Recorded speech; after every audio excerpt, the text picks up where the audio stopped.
Welcome to this episode of Timotheus Academy. This episode is part one of a multi-part Timotheus Academy episode that will feature content that I believe will be of great value to you, as it will feature a recent discussion that took place between myself and a dear friend of mine, Dr. Richard Howe. My discussion with Dr. Howe was quite extensive, yet we were only able to briefly touch on the topics I wanted to discuss with him. I hope he will return for future Timotheus Academy episodes so that I can speak to him further. But in the discussion that we had, Dr. Howe and I discussed very important topics, including the topic of what is philosophy and what is philosophy able to do. Both of these are featured here for you in part one of this multi-part Timotheus Academy episode. Please understand that at Timotheus Academy, we are committed to having a very high production value for our content. And there was a technical issue that might have been overlooked by others during the recording of the original discussion. So then, to ensure that you have a listening experience free of distraction, it was necessary to re-record my audio after the interview took place. Since then, I was able to re-record my audio with the entire discussion already known to me. The wording of my questions in this podcast is slightly different than the wording of the questions that were posed in the original discussion that was recorded. But this difference should only serve to improve the listening experience. But I do not believe that the meaning of the questions was changed in any real material way. So without further delay, I have had the honor of knowing Richard for some time. He was instrumental in my going to pursue PhD studies at Southern Evangelical Seminary. He was my program director and professor while I was a student there. And when I began to teach at Southern Evangelical Seminary, I was honored to count him as a friend and colleague. Richard is remarkably well-read, able to speak very deeply about an incredible number of topics, and one of the funniest people I know. I have had the privilege of conversing with Richard over many cups of coffee and several meals at restaurants, and I always leave our conversations encouraged and better equipped and more knowledgeable about a host of topics. For some time, I have wanted to have Richard come on the Timotheus Academy podcast, and now that has happened.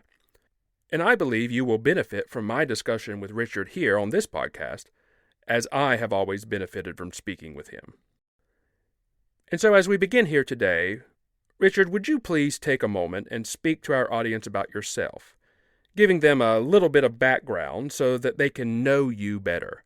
I wasn't raised in the church, but I got saved when I was 16 years old through influences and friends of mine in high school. Never really had any religious training as a child, but God began to deal with me as a teenager, and I came to trust Christ once I understood my need and such through the Holy Spirit. I got saved 16, but and went off to college and studied music. I was a percussionist and decided to make that my major, and had the opportunity to study the Bible as a major at one of our denominational flagship the flagship college of our denomination that I was in, and this was back in Mississippi, and I lost my faith in college.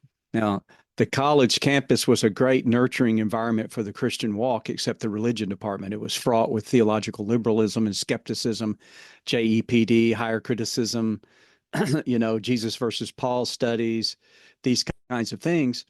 And one might think, well, what does that have to do with the topic of philosophy? I think what we'll discover is a lot of the bedrock corruption, if you will, or cracks in the foundation that give rise to some of these skeptical views about the Christian faith or the scriptures in particular, or things like that. They're philosophical.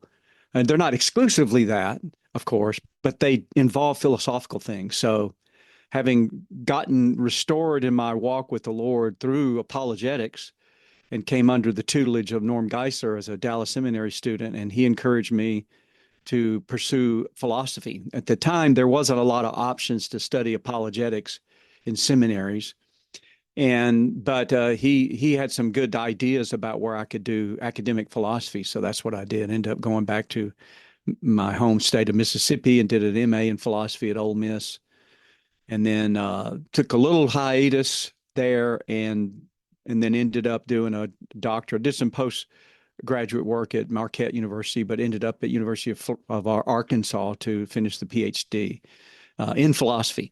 So both of my, I kind of like the fact that both of my degrees in philosophy are from, if I may use the term, secular universities, right? State universities would probably be a sufficient term, but internationally, sometimes a person in another country might not understand the implications of saying that you went to a state university. It might not mean a whole lot. But if you say secular to your Christian friends, they kind of get an idea. Okay, in other words, it wasn't necessarily Christian, and wasn't necessarily Christian. But not to jump ahead, but a lot of people, and I'm sure a lot of your people you've taught them this, would be surprised how many Christians there actually are in academic philosophy in the United States. So while it's not going to church and it's not Sunday school, you find a lot of things that it finds a comfortable place at the table in terms of the conversation. One among many ideas. So the Lord has really given me just such a privilege to be able to study academic philosophy and then come back and do apologetics with that undergirding. I appreciate the wonderful segue that you have provided for me already. I heard you mention philosophy when you were speaking about your background and some of the matters that you have studied deeply. And I wonder if you would take a moment and maybe expound on what philosophy is. There does seem to be some confusion about this question, as some might even propose that philosophy just means how they live their life, or a particular method they have developed for living their life. Like someone might say, my philosophy is waking up early and having a good breakfast and getting to work, or something like that. Again, some people simply use philosophy to refer to how they have discovered they should live their life, or how they... Again, some people simply use the word philosophy to... Again, some people seem to simply use the word philosophy to refer to how they choose to live their life. But obviously that isn't what we're talking about when we talk about philosophy here today. But perhaps you could just take a moment and expound for our listeners what we are talking about as we discuss philosophy. Yeah, of course. I think students of philosophy over the years have discovered that it's a lot easier to become aware of what it is, having done it for a little bit at least, and then look back on. But it almost never is easy to give a succinct definition. But I like what Ed Miller was at University of Colorado Boulder. I think he was a Christian. He was basically the philosopher there. And I used his textbook called Questions That Matter when I was a graduate student at Ole Miss. And a lot, people may or may not know that oftentimes if you're working on a graduate or a doctorate, that you can teach courses, say at the undergraduate level in your area, and that's sort of like a financial aid kind of package. You get your tuition waiver, and you get a stipend, and it really is helpful to kind of be trying to teach this stuff at a couple of steps down from what you're learning. That's a good experience to try to see how to shoehorn it into somebody who's not in a graduate level or a doctoral level. And so Ed Miller basically defines philosophy as thinking rationally and critically about life's most important questions.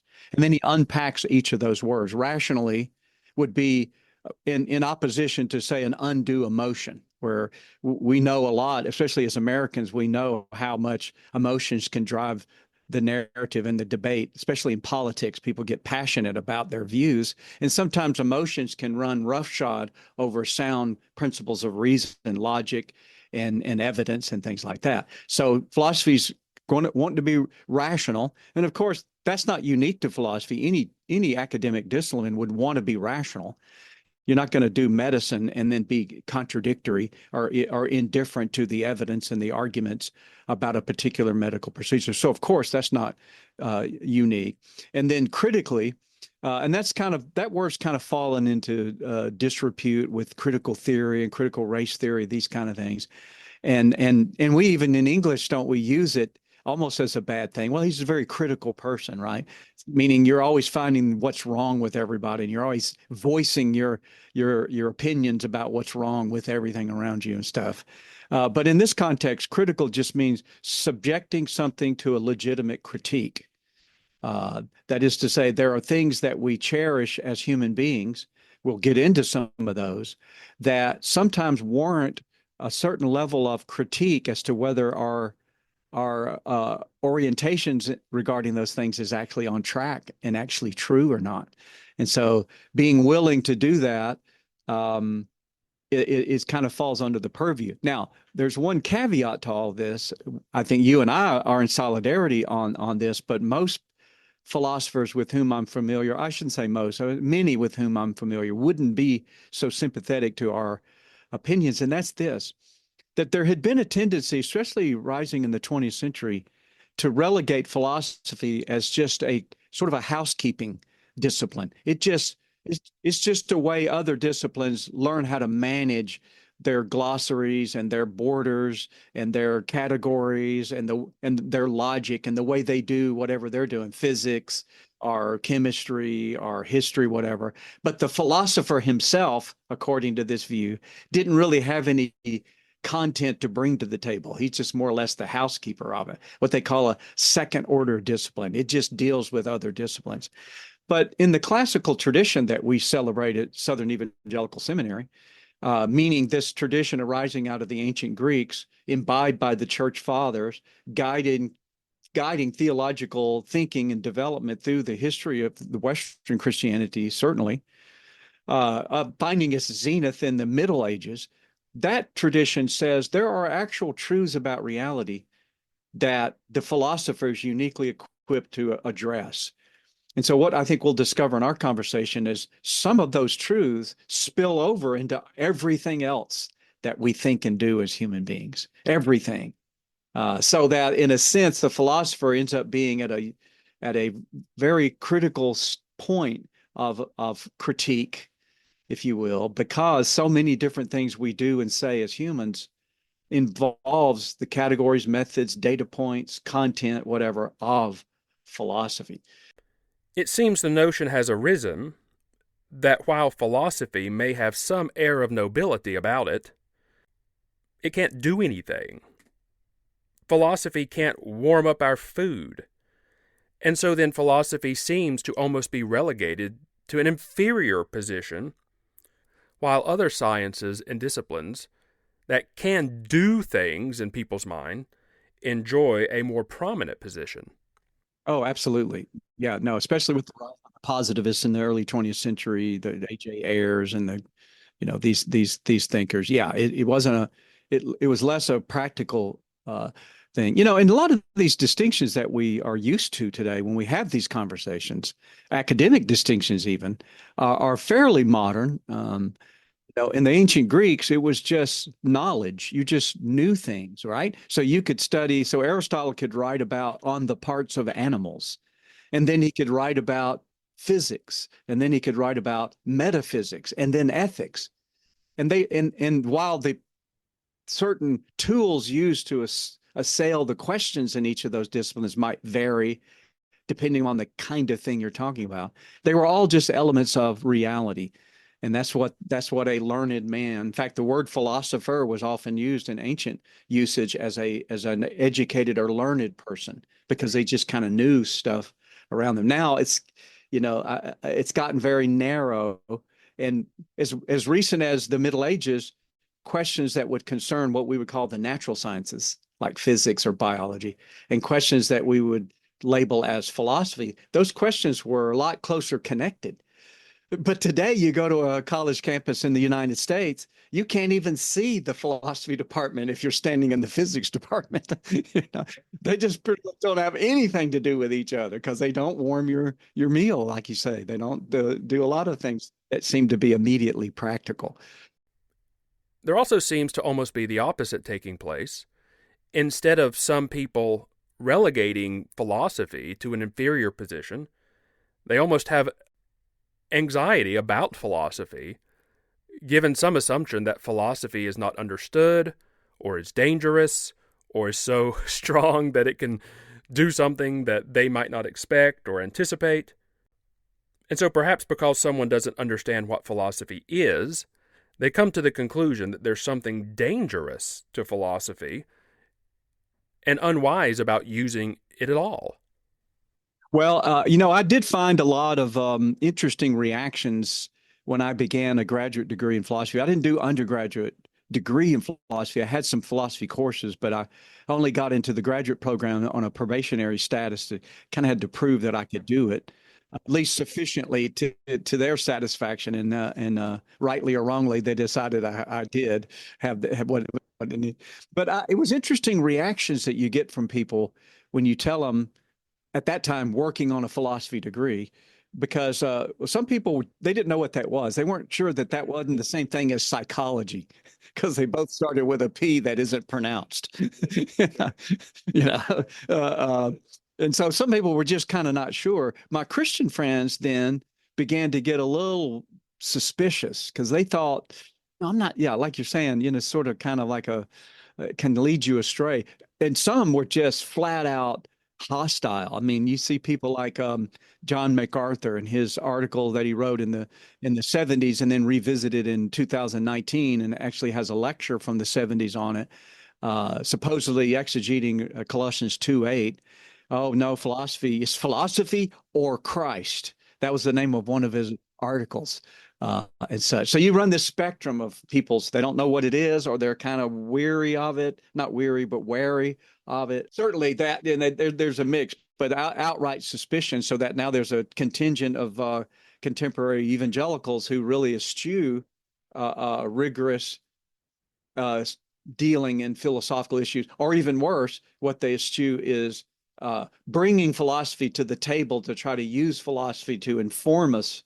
They think, no, this is an intrusion on our theology, for example. And I don't think that's going on, but we'll see after we get done here today whether we're right about that or not.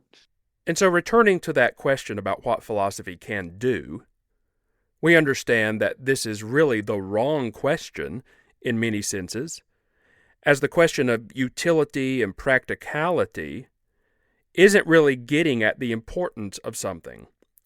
In other words, something's ability to do something, or its utility or practicality, doesn't determine that thing's value at all. However, if we just accept the premise of the question that someone might ask when they ask, what can philosophy do? And our response is not, well, that's the wrong question entirely. We can point out, right, that philosophy is able to do very important things, critically important things.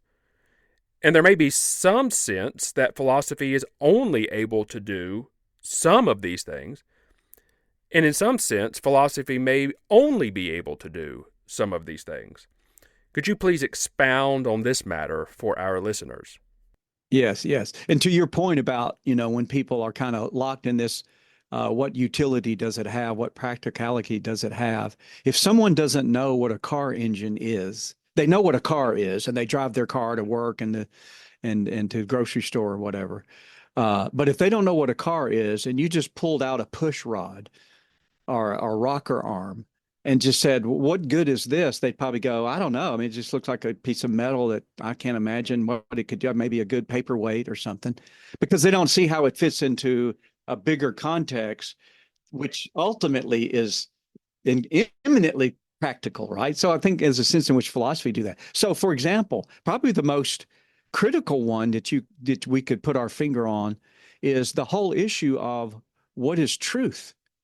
Because as Christians, we say, well, we believe the Bible is true, we believe Christianity is true, and I'm old enough to remember a time in the U.S., and I keep making these international references because the internet, I mean, we got a lot of viewers, don't we, all over the world, and it may not be exactly the same in some other countries, but in the U.S., I'm old enough to remember a time where if you said to someone, well, I believe the Bible is true, they knew what you meant, even if they didn't agree with you.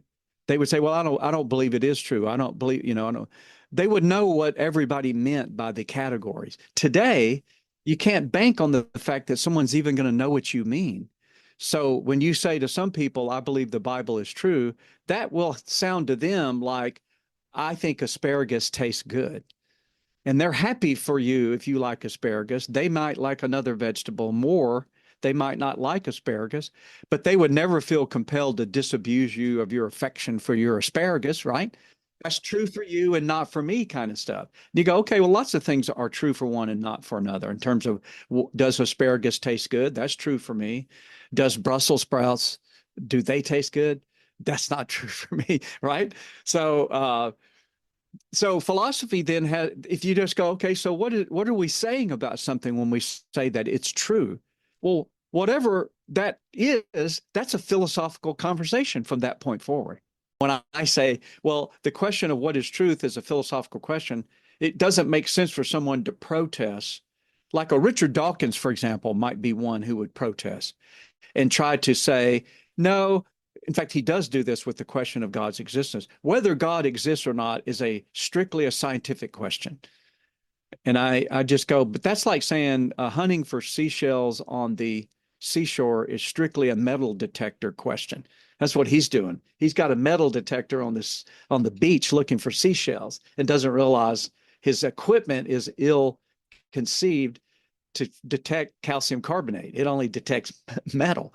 So by parallel, there are certain, as we said, content, we would argue content, certainly methods, protocols, and logic and such that is integral to the philosophical undertaking, that is essential to deal with certain questions that when you try to force it into a different kind of question, you're doing violence to the very reality you're trying to understand. You can't understand seashells with a metal detector. You have to have some other means of understanding. When it comes to these questions like truth that we've already brought up and the existence of God, there are certain elements of the discipline of philosophy that we give the name philosophy to doing those particular elements and methods and stuff. That's why we call it philosophy. So truth is one.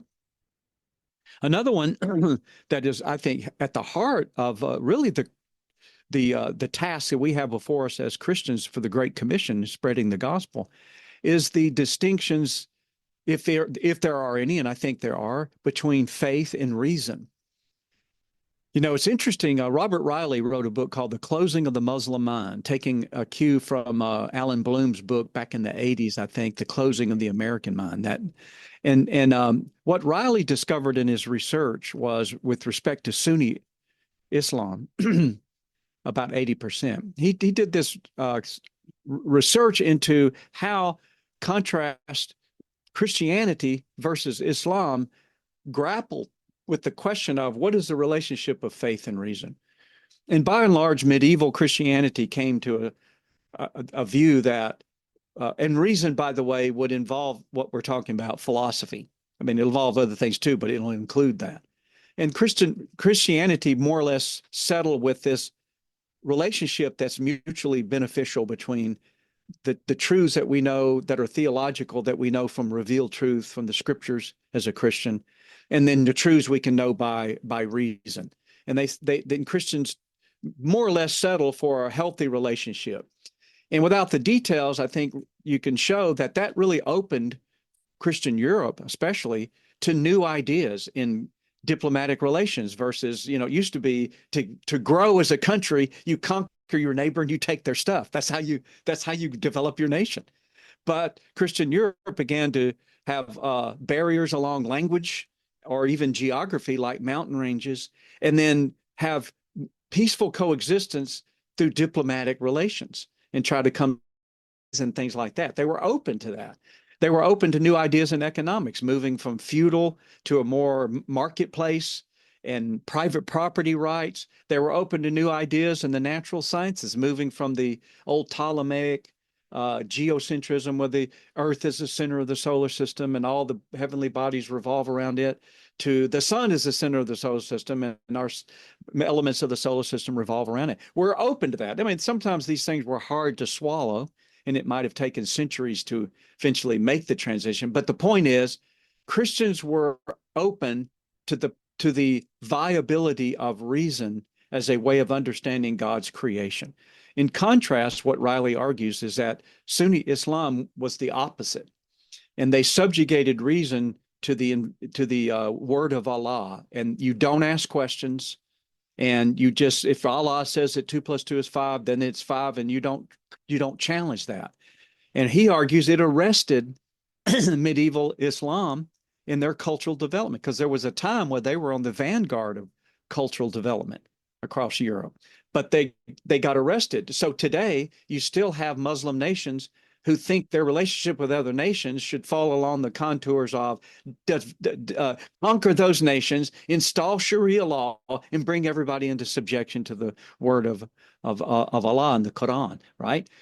So you just go, wow, all of that, the modern Islamic crisis is the point of his book, is all a residual fallout from mishandling the relationship of faith and reason.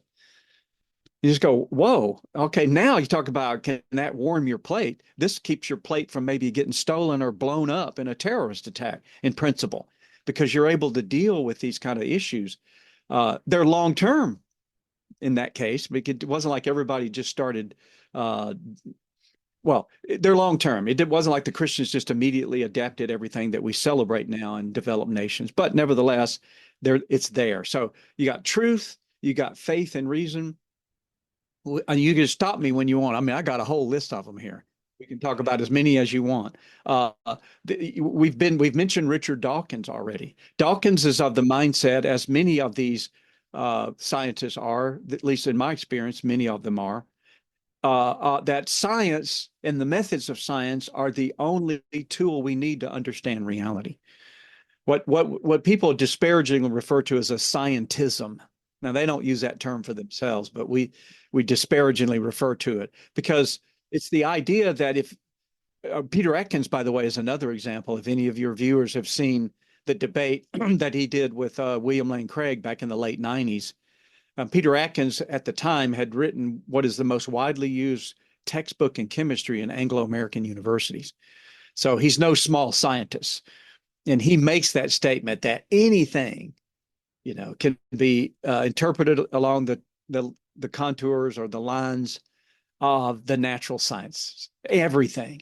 Well, of course, that in so many words rules out a priori, before you even start the investigation, it already rules out God, since you don't see God.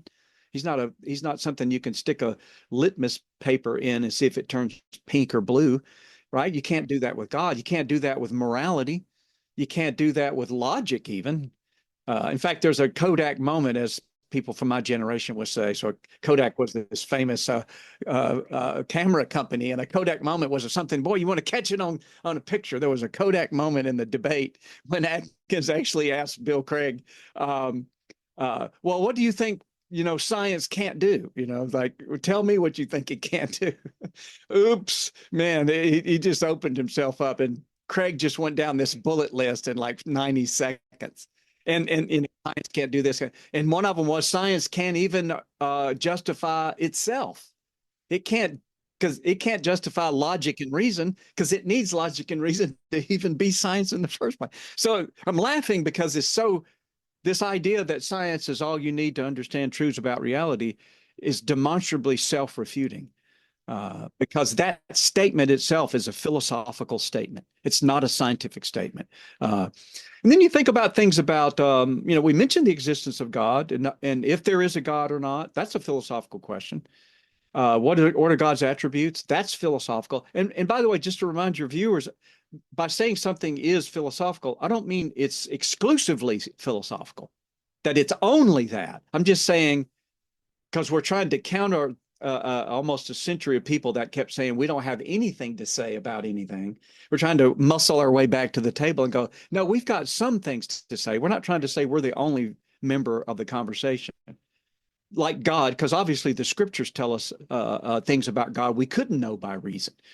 But it also has things to do about God's existence and attributes and stuff.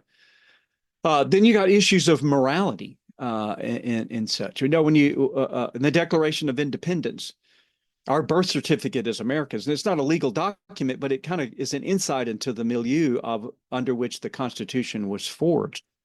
And when I'm not going to recite it, I have it memorized, that sort of preamble, but to spare your viewers, But when they're trying basically to say, hey, if you're going to sever yourself from another country and start a new country, you better give some good reasons. You better be ready to tell your fellow human why you're doing this. And so they say they start to iterate these self-evident truths. Well, between those two, hey, you better give good reasons, and then start saying, here's all the things we want that are self-evident. They use a phrase that says the reason why we think we can do this, split off from King George and the colonies become an independent nation, is because these we have unalienable rights, life, liberty, and the pursuit of happiness that arise from nature and nature's God. Now, nature there, we tend to think nature largely in terms of the physics of things, chemistry and physics and that kind of stuff. And that's obviously part of nature. But in 18th century English, as residual from earlier thinking from the Middle Ages all the way back to the Greeks, ancient Greeks, this idea of nature also would include moral truths that are knowable by reason, that are self-evident truths. I would submit to your audience that this is what Paul is getting at in a number of places, not the least of which is Romans 2:14 and 15, when it talks about the works of the law are written on the heart. And Thomas Aquinas would argue that human beings' ability to some extent, not flawless, but human beings' ability to some extent to know moral truths is a means by which God manages nations in the earth. And maybe the last thing, just to kind of full circle here, and we can think of them more as we go along if you want, is something that might strike people as almost entirely a theological concern. It happens to be one that I'm very concerned about, as I'm sure you are as well, and a lot of your audience probably is as well, and that's the inerrancy of the Bible, the inerrancy. And you go, well, what is that? Well, obviously, inerrancy is going to presuppose that there is truth, because if there wasn't a such thing as truth, there wouldn't be a such thing as error, right? So at least that, as we started out with, but even more, since I don't know when, philosophers, who, by the way, can sometimes be the problem and not the solution. Sometimes the very solutions that we appeal to philosophy to solve are problems that were created by the philosopher. And an example of those would be other, quote, theories of truth, where something's true because it works in my life. So it's pragmatism. Or something is true because it's consistent with other truths that we already embrace. Or something is true because it yields political power, as we see a lot in the identity politics and stuff. That arguments about truth are merely arguments about political power. One of the ones that's plagued the question of inerrancy is sometimes called an intentionalist view of truth or a functional view of truth. And that is, well, something is true if it fulfills the intention that the writer had. And the example I give, if I may take a second for that, suppose somebody at church said, well, hey, suppose somebody's visiting your church.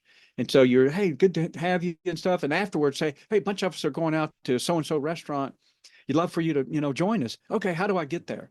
Now, here's what the guy says. Okay, here's how you get there. When you pull out of the church parking lot, you take a right, you go up to the T-bone, take another right, you go a few miles, you'll see a Walmart on your right, and right down beyond the Walmart is so-and-so restaurant.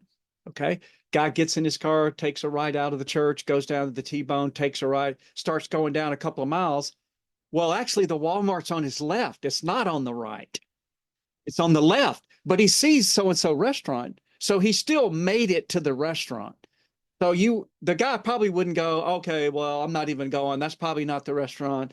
The guy doesn't know what he's talking about. He's a lie. You'd go, you know what? This is an incidental error. It doesn't erase his intention to get me there. So people will do that with the Bible. And they'll say, well, the purpose of the Bible is to get us to heaven. So if Jesus gets the mustard seed wrong, it's not that big a deal. If John, or rather Matthew, gets one of the names wrong in the genealogy, it's not that big a deal. Or if John wants to change the day of the week of the crucifixion to make a theological point. It's not that big a deal because as long as it gets us to heaven, that was his purpose. And so, and I would go without argument here because I know we're not here to talk about inerrancy, but just to see the tie-in is to say, well, if you allow these errors, Matthew's got a name wrong, John changed the facts, Jesus didn't know what a mustard seed was or didn't know how big they were. If you let that, then what that I think proves, shown by the little syllogism Geisler told us, and remember him teaching us that the Bible is the word of God. God cannot err. Therefore, the Bible cannot err. Right? So if the Bible errs, it must be either some sense not the word of God or some sense God can err. Well, that little syllogism, obviously the question of the Bible is the word of God is largely theological. We see from scripture its self-proclamation and other things, and we build that argument. But what about the premise that says God cannot err? What are the boundaries of that? I would submit to you that that's a philosophical question.